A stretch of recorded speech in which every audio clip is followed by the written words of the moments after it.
Okay, Yes. perfect, cool.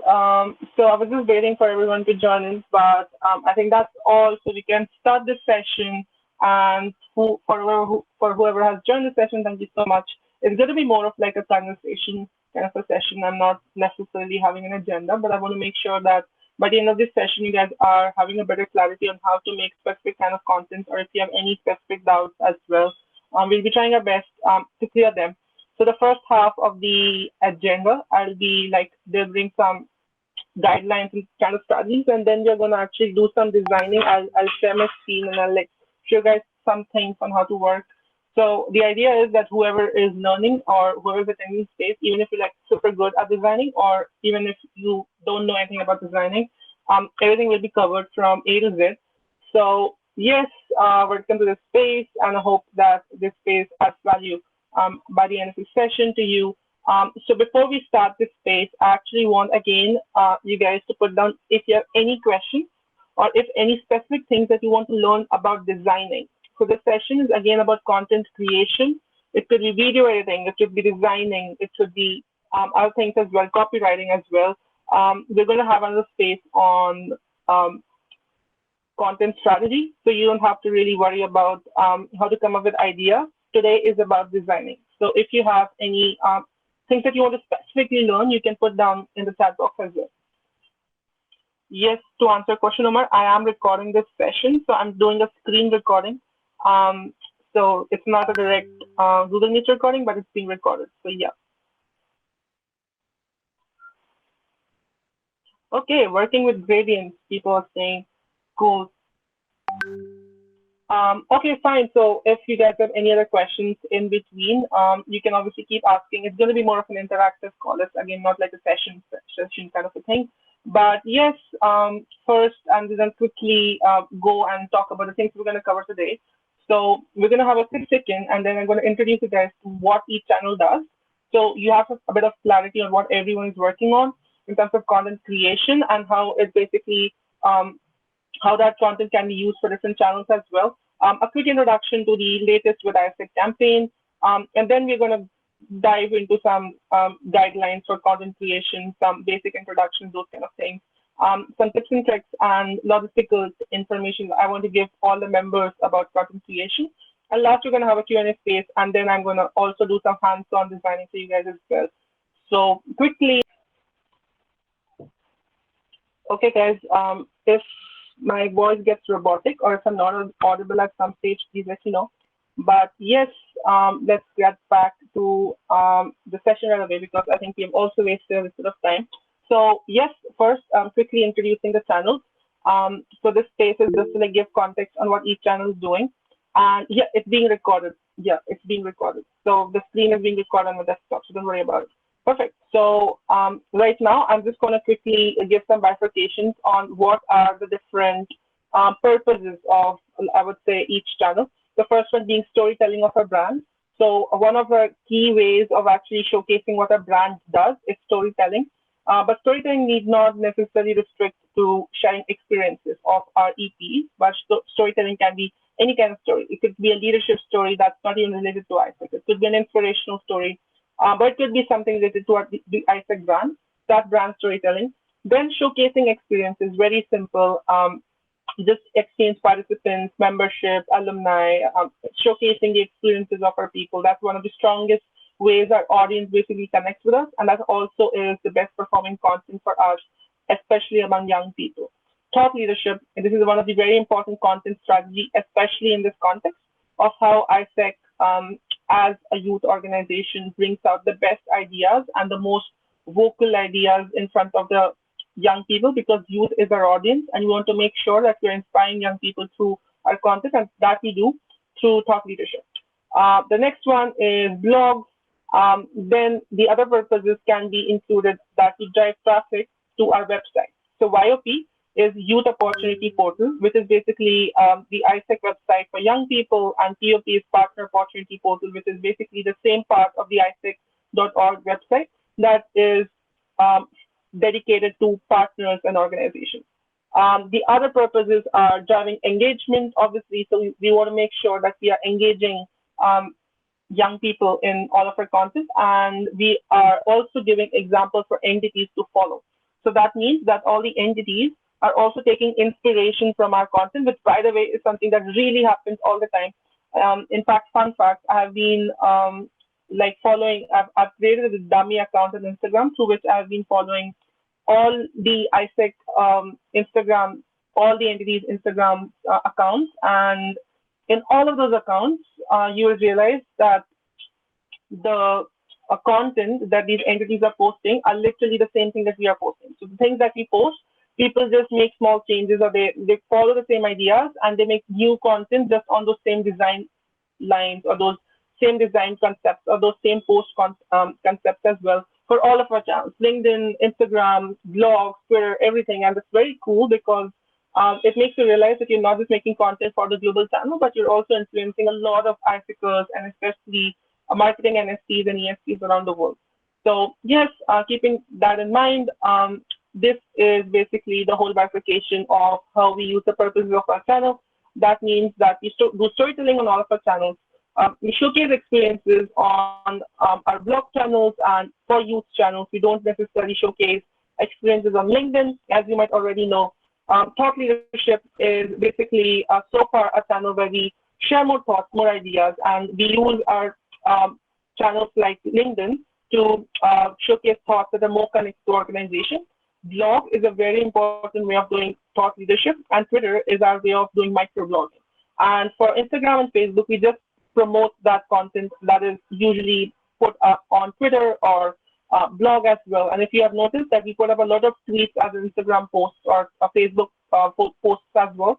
So we just use this content and we repost it on the other channels. We don't necessarily have a focus of just posting thought leadership content on these channels. Although right now we are innovating new types of content that might involve thought leadership as well. Blog promotions, so again, very simple. We promote our blogs on all of our channels. We're not restricting the blog promotions to any one channel. And we're making sure that the blog team is getting as much outreach, and the work they're doing is actually reaching out to as many people as possible through all of our channels. Um, Driving traffic to YOP. So this is one very important thing to remember. The website call to actions are only given on 3 websites, Facebook and Instagram especially, because you have the option of adding call to actions as links on these captions. But on Instagram, you cannot do that. You can only redirect people to link in bio. So we can do that, but we don't necessarily ask people to visit our website, because on a global channel, our objective is not to get sign-ups unless like we're getting sign-ups for events like Global Leadership Day. We don't look to get sign-ups for exchanges or partnerships, because at the end of the day, our objective is not to sell, but it's very different for national entities where they're looking to not just run campaign for engagement, but also to get sign-ups. However, for LinkedIn, we do look to get traffic for partners and global partners, and especially BD partners as well. We look to get people involved in actually registering for different activities, even, for example, POP as well. So LinkedIn is something that we do use occasionally for driving traffic to our website. And obviously, engagement and examples for entities is something we do for all of our channels anyway. So yes, this is the quick introduction to the Will ISEC campaign. If you haven't already checked it out, this is my also call to action to like make sure that you guys are actually reading the entire campaign booklet. So I want to also like quickly show you guys what the campaign booklet looks like. It's a very in detail guide that will give you a lot of information about all the things that you need to learn about content strategy at a global level. So there are a lot of focus topics. Make sure you read through them. There are a lot of focus topics for the future. There are a lot of concepts, a lot of ideas, and also a lot of guidelines, like how you can do content strategy, how to focus on content innovation, how to focus on a lot of elements that are necessarily the very fundamental base of content strategy. But since today we're not talking on content strategy, I'm not going to necessarily dive deep into this, and I'm going to get back to what we're talking about, which is the content strategy part. So quickly, again, talking a little bit about the content types. These things are very basic. I'm just going to touch on them so you guys can remember or relate to it when I go forward. We do 4 types of content: educational, emotional, entertaining, and selling.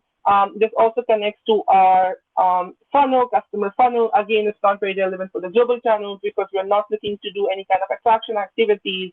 But it's important for you to know that these are the four types. So when you're doing your content strategy, you can remember these things, and especially in your end content, it will be important to know which kind of design you're making for which kind of content because you might want to follow templates for different designs. But again, if you ever want to find inspiration, there are a crap load of templates that are already available from these with ISIC campaign booklets. And this was from the previous with ISIC campaigns with a lot of templates. But even for the latest with ISIC campaign, you'll realize that we have a lot of different templates that you can actually use. So make sure if you are always like figuring out how am I supposed to design something, the editable Photoshop files are available on these booklets, so make sure you check them out and you're actually checking out how the design was done, how the Photoshop files are actually created, so you also get an understanding of how the design process works for them. So now, quickly moving on to the most important slide of the session, what is overall social media strategy? So I don't know if you guys already know about the concept of the golden circle, but this is also a design thinking mechanism that we as ISEC follow for our ISEC portfolio. So if you know about our ISEC portfolio, that's why, what, how, why we do what as an organization that sees and fulfillment of humankind's potential, and all of these concepts. It's very similar. We just follow the same golden circle mechanism to create social media strategy. So we define a social media strategy in three structures: the why, how, and what.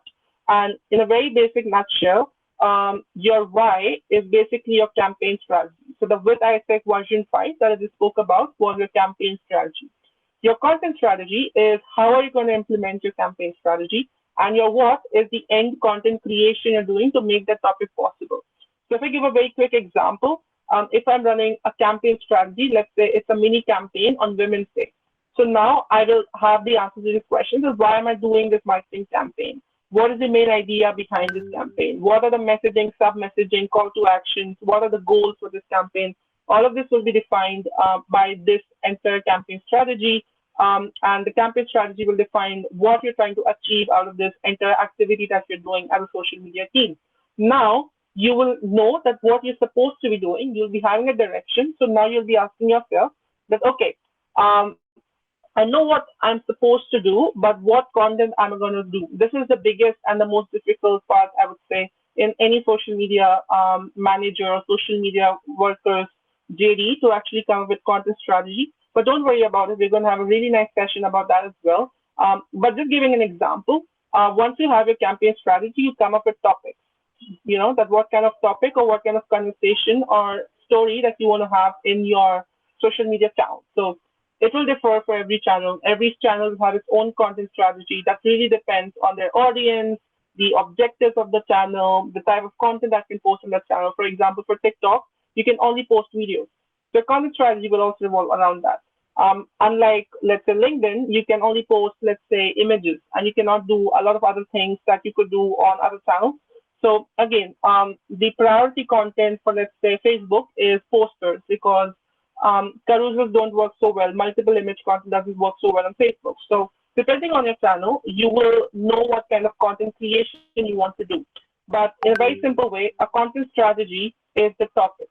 So let's say my topic is stereotypes in female leadership. So if this is my topic, this is my content strategy, that on my campaign idea, I'm going to make a content on stereotypes on female leadership.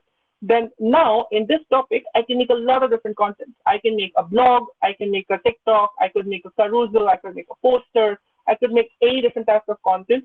And that is where your content creation comes into place. That how is your idea that you have thought of that let's make a blog on how female leadership, what are the stereotypes in female leadership? How are you going to convert that idea of making the blog into actual content? And that is content creation, and that's what we're going to talk today. So content creation is the most fundamental and the most important part of the entire funnel because this is where the execution is happening. This is where you're actually doing things. And for that, it's really important that we actually make sure that the content creation is the strongest. And obviously, then we look at content strategy, which is something that you will learn throughout your GST term. You'll get better on it. And eventually, if you continue and you do more social media roles, you will also improve your campaign strategy Honestly, this is also how it worked for me as well. When I started my first NFT experience, let's say 2 years ago, I was just someone who's focusing on how can I make good designs, how can I make good posters. Eventually, in my coming NFT roles, I started understanding how to make better ideas, how to make better content ideas for my social media channel. And eventually, I started leading social media teams, and then I was looking to learn more about campaign strategy. How can I come up with ideas that my teams can use? This is basically also a hierarchy for you to follow. But this is a very important image, and again, you will find in the output. But always remember, there are three key components: campaign strategy, content strategy, and content creation. So now, okay, I can skip this slide. So now the content types. This is basically the different types of content that we post. As I already mentioned, the first one is a video type of content. This is the content that's doing the best on a lot of channels, like let's say Instagram, TikTok, Facebook, YouTube. All these channels are really favoring video content. And then there are a lot of different types of video content as well. We have the square 1 minute long video that can be posted on Instagram feed. So this is a feed video. It will not go as IGTV. It can be posted as Facebook. It could be posted on LinkedIn. It can be basically any square video, dimension video. And usually how square videos work is you have big captions on the bottom and you have your video going in the middle. So it's got some captions. It's like a poster, but there's also video playing in between. So it's like a square shaped video. It doesn't have the video, the playback doesn't have to be in the entire square frame itself. The other one are very obvious, the story one and the wide one. So story is basically portrait mode in 16:9 ratio or whatever ratio you're following for your videos or dimensions you're following, or the wide one is majorly used for IGTV, YouTube, or all the other conventional video content that we consume on all of our social media accounts. So next one is a poster, very simple again. It could be either landscape. So again, remember the technical word. A landscape is the one that's sleeping, and the portrait one is the one that's standing. And it can have a lot of different dimensions, but the two stand dimensions that we follow is 16:9 or 4:3. And obviously, other dimension is the square one, which we also follow for Facebook and Instagram as well. Then we have carousels. So these are a collection of images. The most popular use of carousel content is seen on Instagram and LinkedIn because with carousel content, you can fit in a lot of different information in one post itself. It's especially cool when you want to make content that has multiple pointers and it's having a lot of content, like blog kind of content, but you want to do it on a social media channel. So you don't want your audience to go on another channel to like read the blog. You want them to stick to this channel and actually engage on this content, or you are someone who really wants to make cool designs and you want to leverage your designing skills. So you don't want your audience to read a blog, but you just want them to consume content really quickly on social media handles. It's a carousel content you're going for. Again, remember, people have a really low attention span on social media channels, and hence it's very important that you are grabbing their attention and giving them uh, a way to consume content that takes really less amount of time. So you don't want to put complicated content. You want to make your content super crisp, your messaging super crisp. Your content should be easily consumable. Otherwise, the person will just ignore it and will just go to the next post. Or if they don't understand what you're talking about, the messaging is not clear, again, they'll ignore it. Or if it's too much content, again, your messaging will be complicated and they will ignore it. So carousel is a really good way to spread out your content and make sure if you have a lot of content to post at once, you're spreading it across different slides in LinkedIn and Instagram especially. Stories are particularly famous. It started with Snapchat, but Snapchat, a lot of other social media channels actually started taking inspiration of stories. It started with Instagram, then it happened on WhatsApp, then it happened on Facebook. Today, all the primary social media channels have stories. It's the same dimension. That's a portrait 16:9. So again, remember these words, a portrait and 16:9. Then we have the elements that we use for our designing. But before we move on to the designs or the elements of how to do graphic designing, I want to actually have a space to understand if you guys have any questions up to this point or if everything is clear. So I'll be pausing for 15 seconds. And if anyone has any questions, you can raise your hand.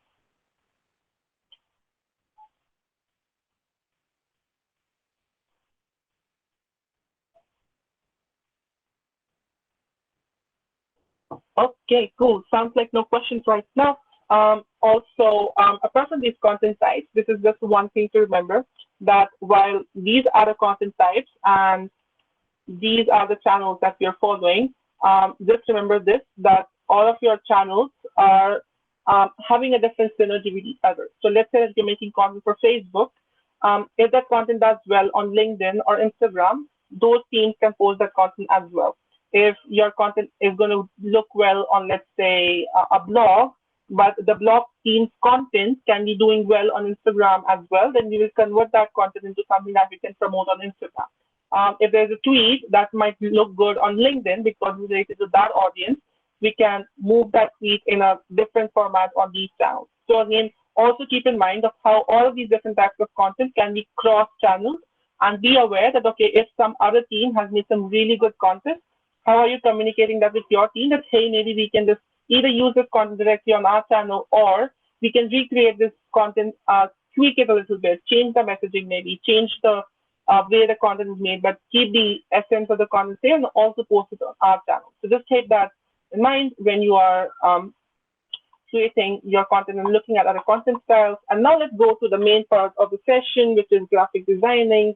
So before I start and talk about the elements, I want to first talk a little about my personal experience because I'm someone who, when I started my ethic journey, I started back in August 18, and my first exposure to graphic design ever was as a team leader.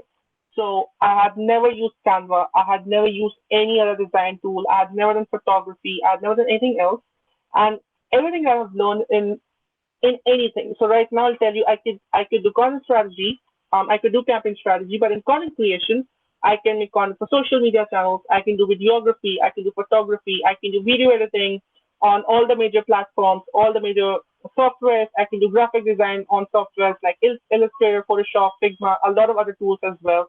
I've learned all of these things in my ISIC journey itself. So I've learned everything inside ISIC, and that also makes me realize how possible it is to actually learn professional skills that you can actually take back into your professional experience. So I know that as a graphic designer, I have learned enough in ISIC that I can make this a career. I don't even need education for this. Like I don't need a degree to be a graphic designer. If I'm good at my work, people will hire me.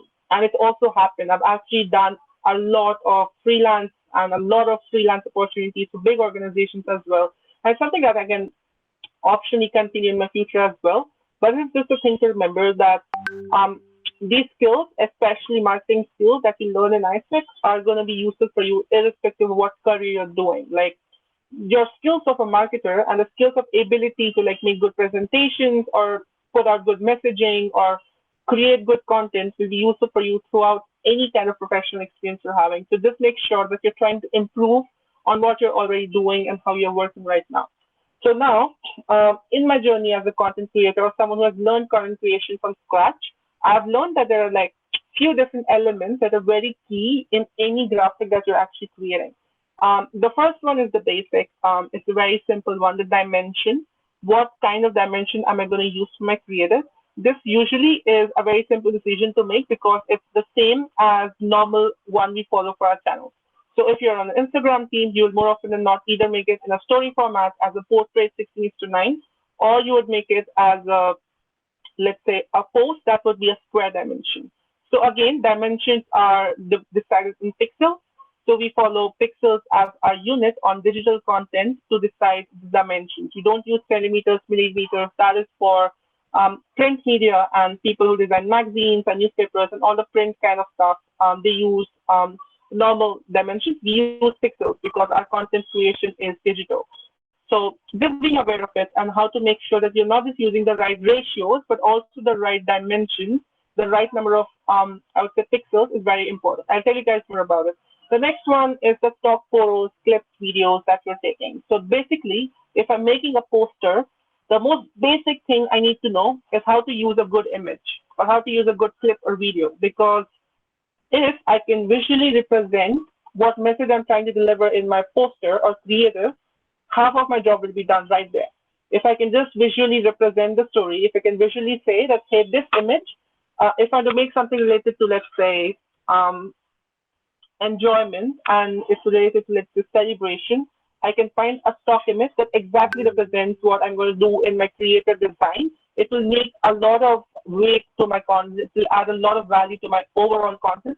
So the first thing you need to learn is how to find the right stock clips, photos, videos for your content. And this is going to be always a struggle. But I'm sure that by the end of this experience, you'll be really good at figuring out how to use stock content for your channel, at least stock photos and stock videos, because that's a skill that everyone should have, irrespective of what your JD is in this GST. The next one is fonts. Um, so I'm sure most of you wouldn't have taken fonts very seriously before this experience, or you might not really know much about fonts. But fonts have their own study, and fonts are very deep. They have their own types. They have their own ways of which font to use where and which font you're not supposed to use where. The primary font types are serif fonts, which are basically the traditional fonts that have includings at the end. And then you have sans serif. Sans serif basically translates to without serif. That is basically fonts that are more sleek and modern and don't have these protrudings or edges. Like, for example, Thank You Roman or any newspaper font that you'll find has a lot of weight and additional, I would say, edges to their fonts. And they are basically done to actually make sure that when you're printing something, the impressions are better. So that was the idea of the sans serif font, for the serif font. But right now, with the serif font that we use, for example, Lato, is more modern, it's more readable, and it's better for online media. But again, there are a million other types of fonts. You have creative fonts that are handwritten, or your fonts that are calligraphic, or you have different types in even serif and sans serif fonts as well.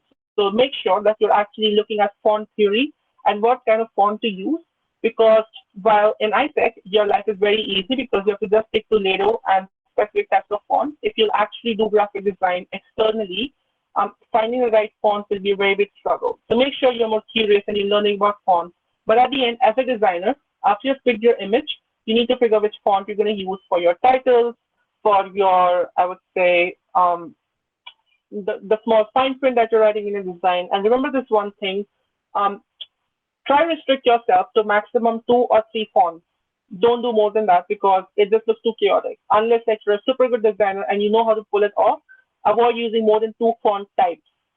Lato is one font type, but in that font type, in that typeface, you have a lot of different variations. You have Lato Black, which is a bold version. You have Lato Light, which is the same version of Lato, but it's light. So that's not different fonts.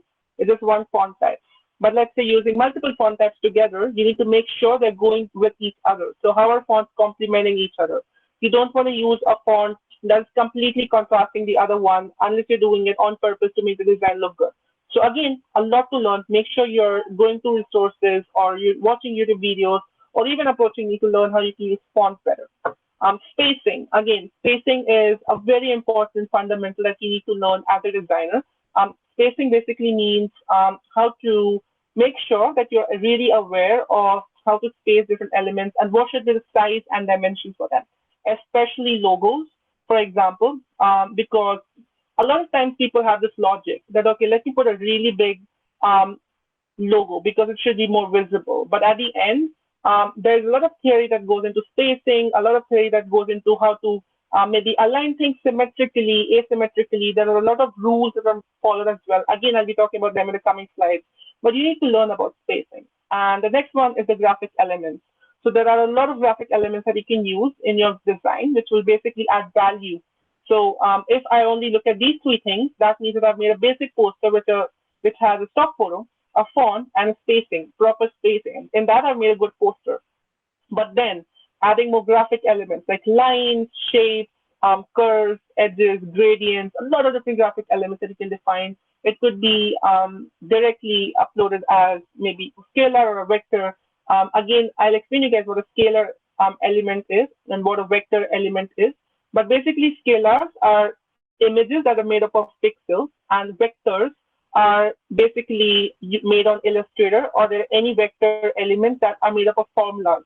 So for the people who know engineering or who know maths, any line or any shape can be defined in formulas. And the way the computer works is any vector element basically has a formula to it. So no matter how much you enlarge it, how much you change the size of that shape, it will stay like that. It will not get pixelated. But a scalar element is made up of pixels. So if you stretch it, the pixels appear and pixels start to make the graphic look not so good. So again, very important that you're picking high quality images because the images are scalar elements. So if you use a low quality image on a high, let's say canvas, high dimension canvas, then your image is going to start looking pixelated, distorted. It's not going to look good. But these are the five key elements, and the last one being color theory. This is like the most craziest thing. I think for me personally, color theory is my favorite part as a designer, as a person who wants to know more about designing, because colors make so much difference. Like just knowing what colors to use, what are color palettes. There are a lot of different types of colors existing in the world. There are bright colors, there are pastel colors, there are different types and shades and understanding of color itself. Um, you use color in your gradients, you use colors in your fonts, you use colors in your graphic elements, you use colors in the kind of photos you're picking, the font color. There are a million ways you're using colors. So just learning these six things. And the last one being the most, I would say, related to content strategy is your messaging and voice. So even if you've made an amazing design, but your heading or your content in your graphic is not crisp or it's not giving the message correctly, then you're not going to make a successful creative. So it's really important, especially for the people who are going to do digital marketing or who are going to make digital ads professionally for organizations, where every creative is going to be advertised, and that creative is going to decide how many clicks you're going to get on that ad, how many signups you're going to get on that ad. A lot of these things are so important because a good creative can make a world of difference. So these are the seven essentials that you need to know as a beginner in graphic designing. And this is something I want to tell you guys as a message. When you will start as a graphic designer, you're going to individually suck at all of these things. So you don't know what dimension to use. But initially, when you learn, you'll figure it out that, okay, these are dimensions I start with. These are dimensions I'm supposed to use. Then eventually, you're going to have to create some stock photos and you're going to have to pick some stock video clips and these kind of things. And maybe you have a good logic or maybe you will suck at it. But again, you will learn these things individually. You'll have to pick your fonts. You'll have to improve the spacing that you're using in your elements, the graphic elements you're using, the color theory, and the messaging. Individually, all of these things are going to be problematic for you when you begin. But every new creative you make, and every time you get a feedback, you're going to learn. And you're going to be like, okay, this is how I'm supposed to use fonts, or okay, this is how I'm supposed to use spacing. And the next creative, you will kind of have a muscle memory that, okay, I did that mistake last time, and now I know how to use my fonts better. I know how to use my graphic elements better or colors better. And more graphic design you do, you're going to get better and better at all of these things. So imagine this being a video game and you having a bar from 0 to 100. And every time you make a new design that uses any of these elements, you will learn and you will increase your bar of how good you know at these things. And at the end, an amazing graphic designer is really good at all of these elements combined. So these are things for you to individually research on, especially note this down if you want to. How can you research about these things? The dimensions, the stock videos, how to pick good stock photos, how to use the right fonts, how to use better colors. Learn about these things individually and experiment them in your content because as a GST team, the best advantage that you have is you have a project to work on. For someone who is trying to learn graphic design from scratch and don't have any projects to work on, they're going to have a hard time because they don't have any self-motivation or any projects to work on. But for you, graphic designing is going to be so much more easier because you're not just going to have projects to work on and there's no limit. You do as much graphic designing and go as crazy as you want with your graphic design, but also you're going to get unlimited feedback. So you have the opportunity to make as many mistakes as you want and keep learning from those feedbacks. So I really believe that's a really cool thing for you to do inside the TSC to learn all of these elements and get really good at this by the end of the term. But pick your battles. Make sure that you're aware of which are the things that you lack right now and which are the things you're going to focus on right now. So with this, these are the basic elements that you want to learn, and I'm sure that these things will add value to you. So I want to have a quick Q&A space again if you guys have any questions on whatever I just spoke about. But again, the coming slides, I'm going to talk more about how you can use this element. We'll give 10 seconds if anyone has any questions.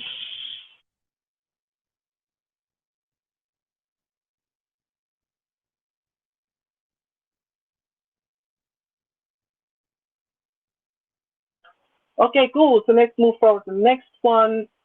This is the first one. The dimensions, as I mentioned, the dimensions are very simple. We do the measurement in pixels. So as I mentioned, for digital art or digital creation, it's always pixels that we use. For Instagram and all the channels where you use, let's say, square content, it's 1080 by 1080 pixels. You will ask me why 1080 exactly. It is because whatever content you upload on these channels, the channel will reduce it to 1080 by 1080 pixels. So if you do something that's created in 300, 3000 by 3000 pixels, your content is anyway going to be reduced to 1080 by 1080. It's always going to be compressed to that specific dimension. Now, what that means is you can technically make content in higher dimensions, especially if you want to reuse that content somewhere else. So, for example, if I want to make a poster that I also want to use somewhere else, I also want to use that, let's say, as a print media design, but I also want to publish that on social media. So you ideally make it on a higher dimension, because anyway, the social media channel is going to compress it, but you can also use it somewhere else.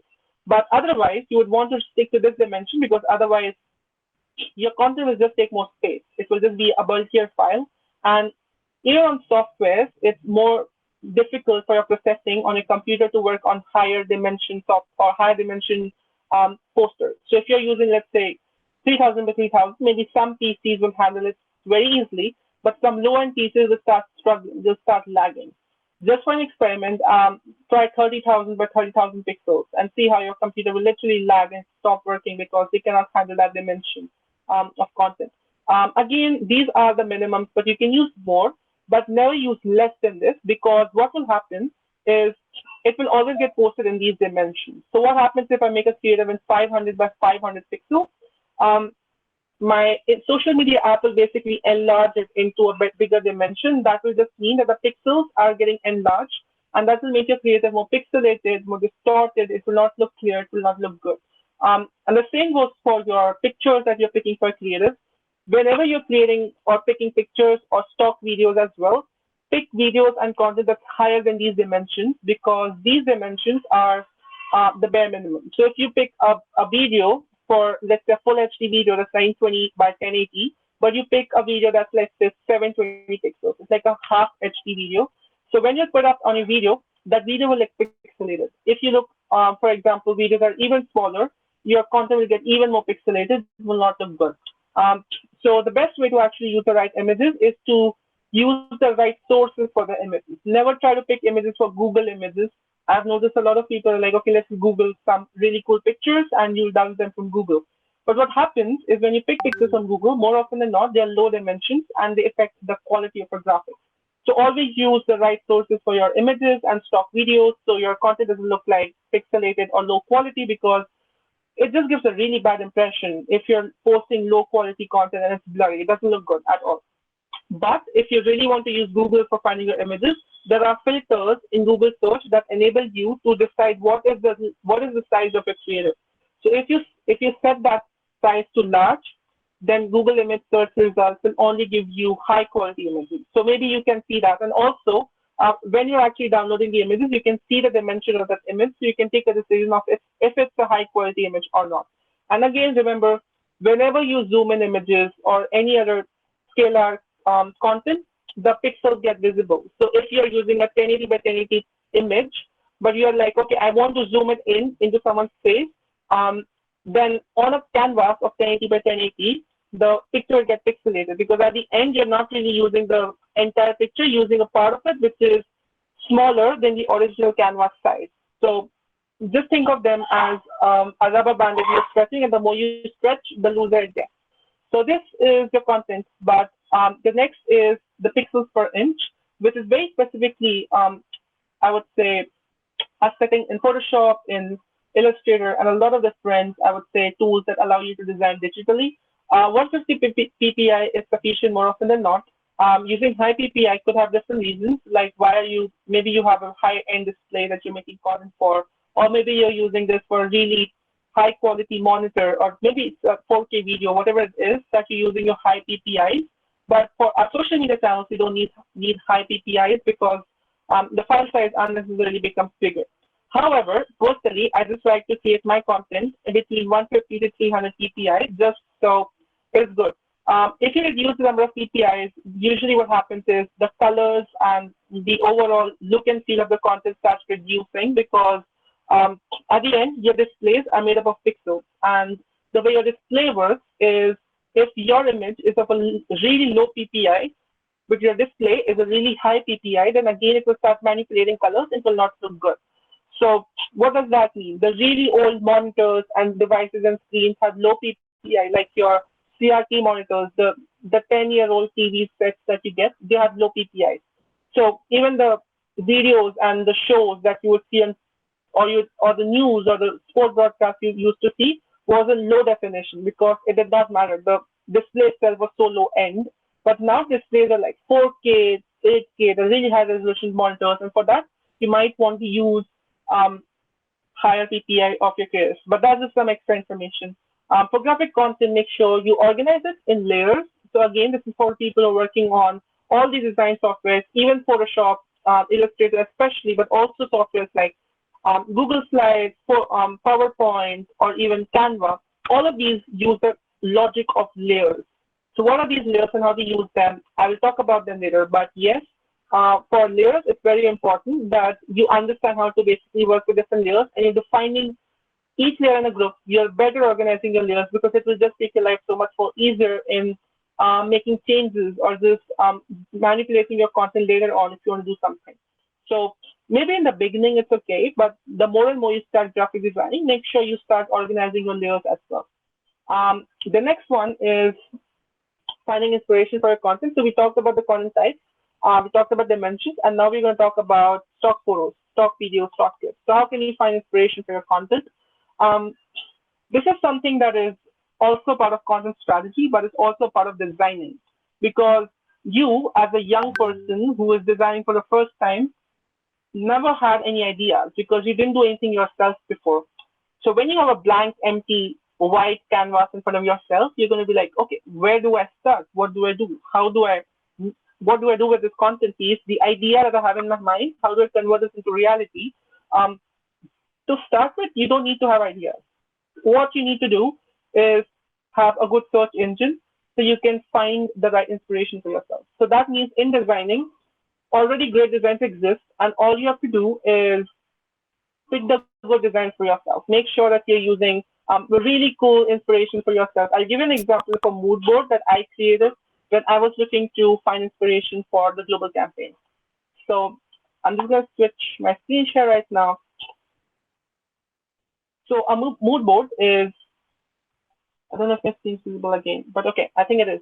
So a mood board is basically a bunch of inspiration that you use to your designing. So for me as a social media designer, I started looking at different designs that people did and what kind of things I liked about them.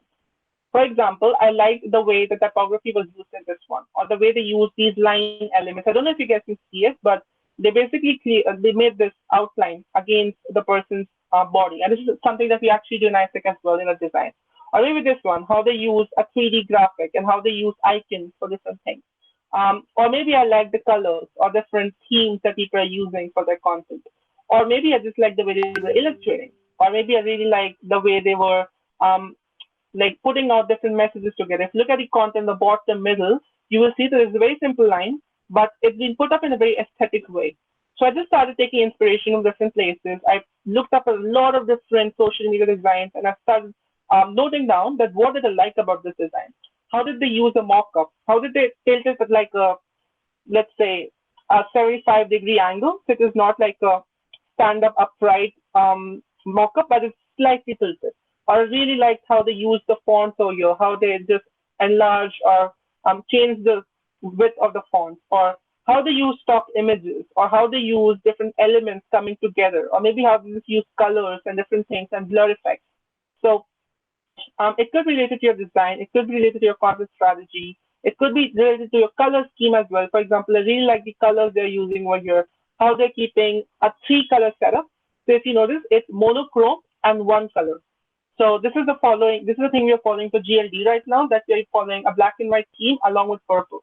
So all of our colors are usually restricted to these three. It's either grayscale or it's one color. Then we have a lot of different ways to design, different fonts to use, again, I was looking for different fonts we can use for our campaigns. This is how we came up with Gordita as the font that we are using for Global Leadership Day.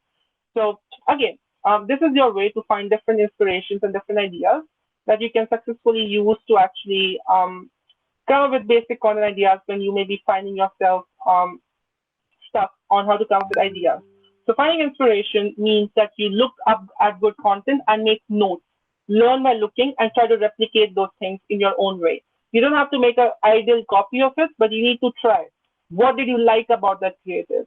Take some time to think, take some time to create, have a clear space as well to make sure that you're learning properly. And by the end of this, you'll have something. Maybe it's going to look like shit, but you're going to have something. And in the feedback process, and as I mentioned, all the elements that you learn, you will keep getting better. And being very honest, more often than not, I never make designs of my own. I just find really good places to take inspiration from, and I just convert those inspirations. I take like five different inspirations, so I don't literally copy one design, but I take elements of each design and I pick them into my graphics. So then it comes out to be really good. So inspiration is very important. Use a lot of different social media channels to find inspiration because these are the best sources. There are content creators who are making graphic design especially for social media, and you as a social media content creator can learn how other content creators are doing it. Then there are a lot of different websites like Behance. It's personally my favorite. Behance is a website by Adobe. It's a hub for graphic designers and content creators. You can find so many amazing designs and ideas on Behance. All you have to do is search the right keywords or the right tools or the right search. You need to just understand how to do the right keywords to search it properly. So let's say you want to learn how to make a good annual report. This is something I needed to learn when I was, let's say, doing a freelance project, and I had never made annual report in my life, and I was making this for this really big organization, and that put trust in me that okay, maybe you have never done it before, but we like your design, so let's make a good report for us. So I went to Behance, I just literally typed annual report, and I came up with like seven designs that I really liked, and then I did something of the seven designs and made my own mock-up design from those seven, and I gave it to the company. Do you like it? And they were like, yes, this is amazing. Let's do this. So yes, Behance is a really cool tool. But again, there's Pinterest, there are YouTube, there are a lot of other social media channels, and also a lot of other communities of content creators where you can find inspiration. But more often than not, Instagram and Behance and Pinterest, these are the three for you for content creation. The next one is copyright-free content or images because again, whenever you take content from somewhere else, there's a risk that there might be copyright for it. And more often than not, it could be harmless, but in situations, you could pick up content that is actually going to harm the organization because it has copyrights and people can sue us that, hey, use an image for your content for your business. And again, whatever we are putting, even if you're a not-for-profit, we are liable to copyright strike because it's not owned by us and could be a legal matter as well. And while right now, ISACers don't really pay attention to this, if you become a professional graphic designer, it will be so important. You just cannot use anything that doesn't have a license. You'll have to use a license for your colors, license for your fonts, license for your stock videos, stock clips, everything needs a license. And more often than not, you will find using content that's copyright free. So its end user license is open to everyone. It's open license, anyone can use it. So the copyright-free images, high-quality images that you can find, the most one, the full one is the Isaac National Flickr account because it has a crap load of diverse pictures. The best place to find pictures of young people and not just Isaacers. It's not just the point is not that we are finding pictures of Isaacers, but the point is you'll find so many good images, pictures of, in one frame, literally people from five different countries, five different skin tones, all smiling together looking at the camera. You will not find it on the internet. You will not find it anywhere else but on this page, on the Isaac International Flickr. So make sure you know how to find your images. The one thing I recommend you doing is open these albums and just run through all of them for once. So you will have a muscle memory that, hey, I saw this image once upon a time. Let me search back. Let me try to look back at it. Then you have all these websites, unsplash.com, Pixabay, and Pexels that are really good for finding copyright-free, high-definition images. As I mentioned, you need to use high-quality images in your content because otherwise your content is going to look pixelated. So you'll find all of these things on this website, as I mentioned. The next one is copyright videos. There are a lot of different ways to find copyright-free videos. My personal favorite is Pexels because Pexels has really good short duration videos and it's all open source. It's been uploaded by the public itself. We're also trying to expand our ISIC library by uploading some video content on the ISIC International Sticker, but it's still a work in progress.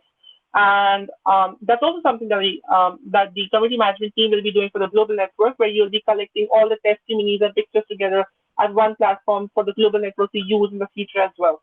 So while we are trying to build our own library of copyright-free content, these are the places where you can really access really good videos. Um, for music and other elements, we have an annual subscription for this. So this is your best friend. Your team leaders will be getting the credentials for this. So all you have to do is find the right elements for you. It has videos, sound, photos, graphic templates, Illustrator templates, email templates, Photoshop, um, presentations, Google Slides. It's got everything, and literally fonts as well. You more often than not will find everything on Envato Elements, and you have to just send the link to your team leader, and they will download and send it to you. So just download the template for you, and you'll just access it. So you will never have to have the headache of designing things from your own, especially as a person who's beginning from scratch, because it will just mean that you can download like 5 different templates that you really like, and you can use different graphic elements together to just make your content. So maybe you like the font of one graphic, maybe you like the gradient of one, maybe you like the texture of one, maybe you really like the way the frames and different elements are used in one. You can just bring all of them together in your own creative. You don't necessarily have to use that creative as it is, because more often than not, that creative will not align to the graphic design scheme of IPEX. Like Lato and the color scheme, the font, it will not align. So use the graphic elements, but don't use it as it is. Be creative in the way you're using different elements that you're getting. But I really encourage you guys to use this because it's going to make your life so much more easier. And yes, as I mentioned, if you find something you want to use, ask the TLs and they'll send it to you by downloading them. The copywriting tips, very important. So I want you guys to quickly read the series of content, the first one, the second one, and the third one.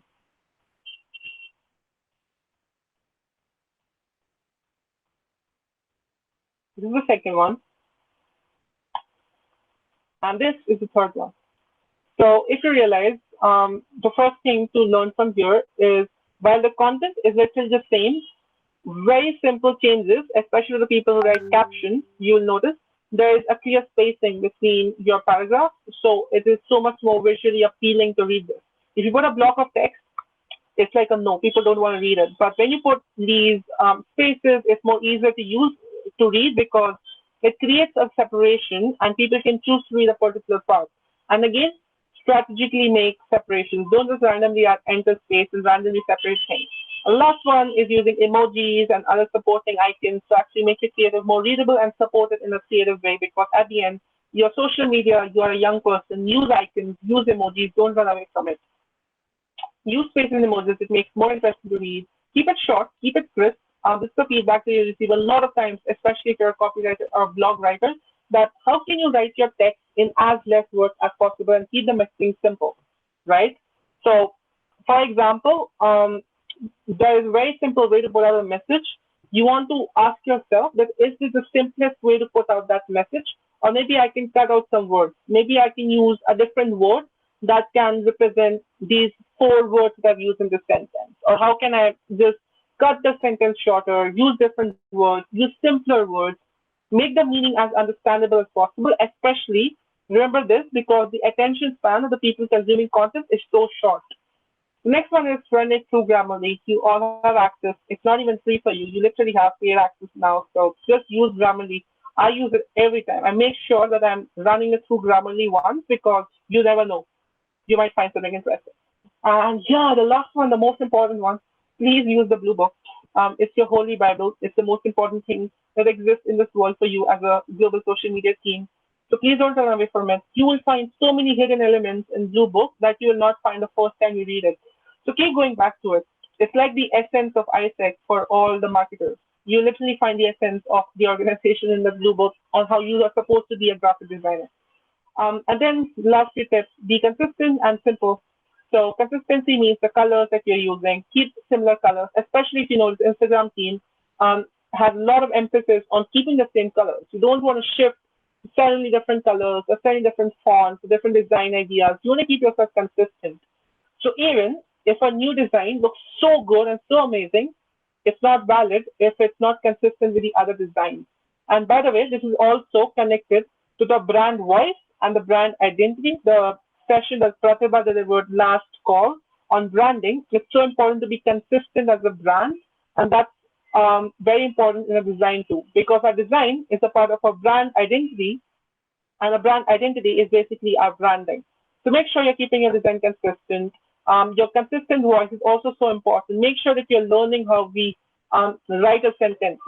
Isaac will write a sentence differently. Tinder will write the sentence differently. Google will write the sentence differently. Every brand will write a sentence with the same meaning in such a different way. Learn how Isaac writes its content. Learn how Isaac presents itself. And most importantly, um, show diversity in your content. This is a very important feedback as well that I have for all the graphic designers. I have found that whenever you are making carousels, you're putting only white people in your pictures. I know it's easy to find white people because it's readily available, but let's show some diversity. Let's use unique faces. We have all these stock images available. We are a global organization. Let's make sure that looks like that. It should not look like we are from a particular white country or from a particular part of the world. Let's represent everyone in our content.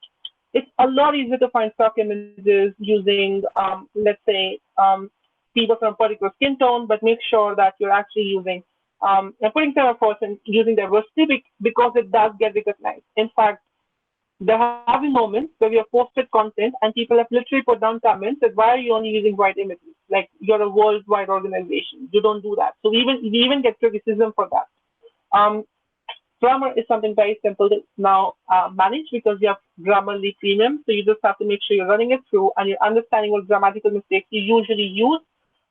People that are not so strong in English, just be mindful of your spelling mistakes because sometimes you just make some silly mistakes when you're before you're sending the contents of feedback. Just run through all of your content to check if there's some silly spelling mistake because these are like really small things that people usually don't catch. But if someone catches it, it looks really unprofessional because oh my god, you're a global channel, you make a spelling mistake on your content, and then ask for help from people who are good at it. And this is it. And more importantly, we use American English. So if you're always confused between what is the spelling of organization, is it a Z, is it an S, what's the spelling? We use American English globally right now. The next one is the brand personality. Refer the blue book for that. And this is just generally the way we basically use our content, the way we use a brand voice. So be mindful of that. Read a blue book because it's your best friend. And if you don't follow it, if you don't follow the way we're supposed to be using the blue book, and you are not setting a benchmark globally, then no one else will. And as I mentioned, everyone looks up to our content. It's really important that we are setting benchmarks so other little newbie graphic designers in ESTs and NFTs are taking inspiration from us and making content like us. So refer the blue book. It's this link. It's always there in front of you. Always, if you're bored, if you're like, bro, I don't know what to do in life, just open blue book and just randomly read it. Trust me, you'll find something you've never read before. And also, one important thing to note, we have 9 colors in our color palette, and 3 of them are shades of gray, which is basically a white, a mid black, and a black. So try to use these shades of whites and blacks in our colors because these are the ones that complement best with our ISIC colors as well. So don't use plain white, don't use plain black, use the colors that are mentioned in our blue book. Even if you see the text right now on this slide, it might not be so noticeable, but it does make a big difference. We use the black color that's done in the blue book itself. The reason is this color puts less strain on the eyes and it's easier to read. Next one is tips and tricks for content creation. So I'm going to run through this very quickly, and then we're going to go to a small space or workshop as well. So our brand is Lato. Try to use Lato everywhere. Like you can use different variations of Lato. You can use a thicker version, thinner version. You can play around with it, like add more spacing to it, have different versions of Lato, but play around with it. It's a really cool font to play with. So make sure you're using that. Um, 4 tips for good graphic design. The first one is golden ratio. So just make sure that you're checking out. There's this really cool video. I'm not going to play it right now, but it's like I a was really cool thing experimenting with to like the learn golden ratio. in general about how to use the golden ratios and what it means. So make sure that you're noting this down. And you're researching this later because it's like a concept, a theory that's really cool. It's been followed from generations for all sorts of designing. Yes, next one is a really cool guideline again. It's the Golden Cannon Grid by Bond. So again, something for you to research. The slides will be there as an outpost, so you can always come back to this and read it, whatever is mentioned on these slides. The next one is read this book. It's a really cool one. The Principles of Two-Dimensional Design. So again, what we do is 2D designing, but a lot of, let's say, UI UX designers or even people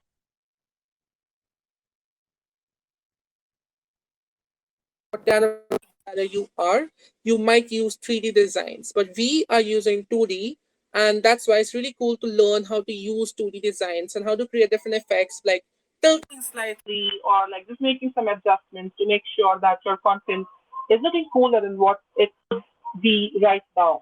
So just making these small changes make a world of difference. So just make sure you're Googling it, learning about it. And last one, it's so important. This is my personal best tip. It's practice because the first time you design something, you will learn one thing.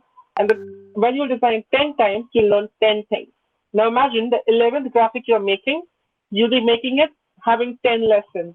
The 100th graphic that you'll be designing, you'll have 100 lessons that you'd have learned through the feedbacks of reading the previous content.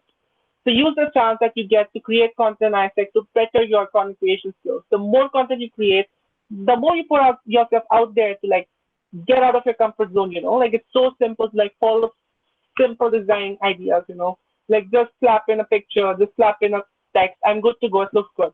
But push yourself to make creative designs. Do something different because every time you do something difficult and complicated, you will make mistakes, and those mistakes are the ones that are going to make you learn. So make sure you're practicing in your experience, and I'm really looking forward to you guys just trying to design crazy things. It's not probably going to get accepted the first go, but attempt it because it's so important for you personally to learn these things. So yeah, that's all from my side. Anyone can be cool, but awesome. That's what we're striving for. Take practice. So yes, last few deadlines, feedback process. We already know about this, but I'm going to mention a few things very quickly. The feedback that you get is a gift. It enables you to be better and learn from people that have more experience. So seek feedback from people in the team, from me, from Natasha, from anyone else that can give you better feedback on how your content can be. Ask experts, ask people who are better than you because you're going to learn so much through feedback. Every time you learn a feedback, don't take this as a frustrating thing that, okay, oh, I have to work hard and maybe I have to redo the content or maybe I have to redo things from the scratch. It doesn't matter because the feedback you're getting is your opportunity to learn, and just make sure that you're making the most out of it. How good you are at taking feedback is one thing that differentiates an average attacker from a great one because it's also a team thing. It's also a personal thing. That's how good you are at giving feedback and taking feedback. And remember, feedback is given to you um, not as a person or as a creator. It's not personal, but it's the content that you've created. So don't get disheartened because trust me, it can get really tiring. I have in my days when I started as a member, I used to design something and I used to get like 14 feedbacks for it. So I used to design one poster for like 4 hours, and it used to be so frustrating. But 3 weeks later, that same team leader commented me saying that you're the best graphic designer in this local community. 3 weeks later, and trust me, that was the biggest achievement I had at that moment as an icicle. My team leader saying you're the best graphic designer in the LC because I didn't know shit when I started, and these feedbacks were the ones that made me slightly better.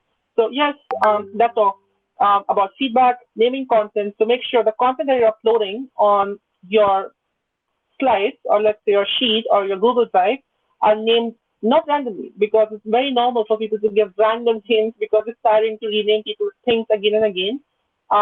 But yeah, don't do that. Number your content always 1, 2, 3, 4, always numbers so it's easy for you to differentiate. It's easy for people who are going to access content afterwards because trust me, the global network always asks me to get access of your content. And they keep coming back to your content, the editable files. Always upload editable files and make sure that you're consistent with the way you're naming it so it's not confusing. And yes, the feedback framework is something you already know about, but make sure that once the content is scheduled, you're also uploading it in the global folder because the global network also needs to use the hard work you have done of creating the content. They need the editable files so they can use it on their social media as well.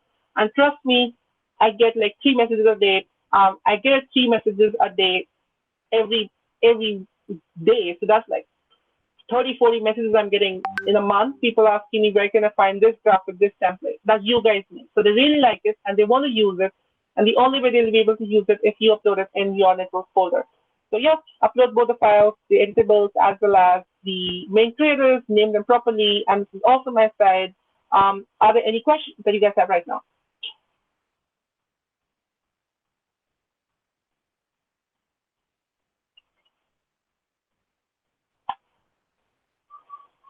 Okay, cool. So this is Photoshop. If you guys don't know about it already, the first thing that I mentioned, when you create a new creator, that is, you go to File and New, or you just press Control N. This dialog box will ask you what is the dimension that you want to follow for a creator. The pixels that I mentioned and the dimensions that I mentioned will be ended over here. The resolution is something that we set over here, so it could be anything. It could be 72, it could be 150, it could be like 3000, it could be anything, but the ideal one is 150. So stick to that. Um, and then also Photoshop has memory for the previous dimensions you use. So you keep remembering that you don't have to like create a new canvas every time, but you can just use like the existing formats as well. But let's say today we are making creative for Instagram. So I'm going to create a creative in a dimension 3000 by 3000 pixels because we follow a square format. I'm going to use a resolution of 150 pixels per inch. Pixels per inch is what you're going for because this is the universal standard. And you're using 8-bit colors. You don't have to understand what is 16-bit and 32-bit colors yet. But if you're curious, you can always Google it. And yes, with this, perfect. So this is a blank canvas. This is where you're going to design. Today, I'm going to go show you guys some very quick tips on how to learn Photoshop really quickly. The first thing is the toolbox on the left-hand side, and each tool is basically having a lot of different sub-tools as well if you right-click on them. So you'll find a lot of different tools over here. You'll find approximately 35 to 40 in overall. Now, what I want you guys to do is note this tool and put it on YouTube. So let's say I want to learn how to use the magic wand tool. Just put it up on YouTube. Magic Wand Tool Tutorial Photoshop, and you're going to find a 5-minute video on how to use this tool. Now, this way, you can learn how to use each and every tool on the toolbox, and by the end of this, you know how to use every tool. So you don't have to be a master or you don't even have to use it, but you just need to be aware of how to use this tool because as simple as that, if you have a toolbox, but you don't know how to use a screwdriver or if you don't know how to use a hammer, you're never going to actually end up using it. So to actually make the most of the power of Photoshop, you need to learn how to use these tools properly. So make sure that you're just aware about them. And the best way to be aware about them is just explore all the options in Photoshop because more often than not, people just end up using the tools they usually need and they never explore. And if you don't explore, you will not get better. So always explore these tools, just Google about them. This is how I learned. I was curious on how to use the clone stamp tool and I learned it. And first I was like, I'm never going to use it. But today I use it all the time and it's such a cool tool. And then gradient tools, all these colors, all of these shape tools, how to use them, just learn them in detail on tutorials. You'll find better ways to do them.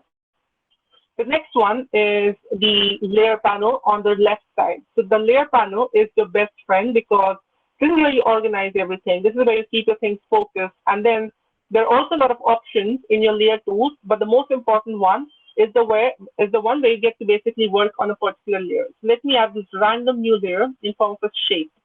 So I'm going to quickly add an ellipse that's going to be black in color, or I could change it to some other color like I said blue. And here I have a random ellipse. Now I want to add, let's say, a shadow to it. Now if I right click on this layer, I'll find the option of different options of actually just blending or cropping layers, so doing other random